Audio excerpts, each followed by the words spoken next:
జై శ్రీరామ్. ఈరోజు మే 5వ తారీఖు ఆదివారం ఉదయం వేళ కల్లూరులో వెలిసినటువంటి శ్రీ వాసవి కన్యకా పరమేశ్వరి అమ్మవారిశాల ఆలయ కమిటీ సభ్యులు, గౌరవ అధ్యక్షులు శ్రీ రాజశేఖర్ గారు, అలాగే ప్రధాన కార్యదర్శులు శ్రీ సత్యనారాయణ మూర్తి గారు మరియు ఆలయ కమిటీ సభ్యులు అందరూ కలిసి ఈరోజు కల్లూరు ఎస్టేట్లోని శ్రీ అవధూత రామరెడ్డి తాత గోశాలలో గోమాతలకు పచ్చగడ్డి ఏర్పాటు చేశారు. వారికి వారి కుటుంబ సభ్యులందరికీ అమ్మవారి దివ్య ఆశీస్సులతో, అలాగే గోమాత ఆశీస్సులతో నిండు నూరేళ్ళు ఆయుర ఆరోగ్యాలతో వర్తిల్లాలని కూడా ప్రార్థిస్తున్నాం.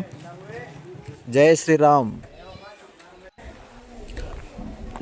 ఈరోజు పచ్చగడ్డి దాతలు కల్లూరు శ్రీ వాసవి అమ్మవారిశాల ఆలయ కమిటీ సభ్యులు అందరూ కలిసి ఈరోజు గోశాలలో పచ్చగడ్డి ఏర్పాటు చేశారు. మరొకసారి ఆలయ కమిటీ సభ్యులు అందరికీ పేరు పేరున హృదయపూర్వక ధన్యవాదాలు తెలుపుకుంటూ, మరొకసారి అమ్మవారి దివ్య ఆశీస్సులతో, అలాగే గోమాత ఆశీస్సులతో ఆయుర ఆరోగ్యాలతో అష్టైశ్వర్యాలతో వర్తిల్లాలని కూడా ప్రార్థిస్తూ, జై గోమాత, జై శ్రీరామ్.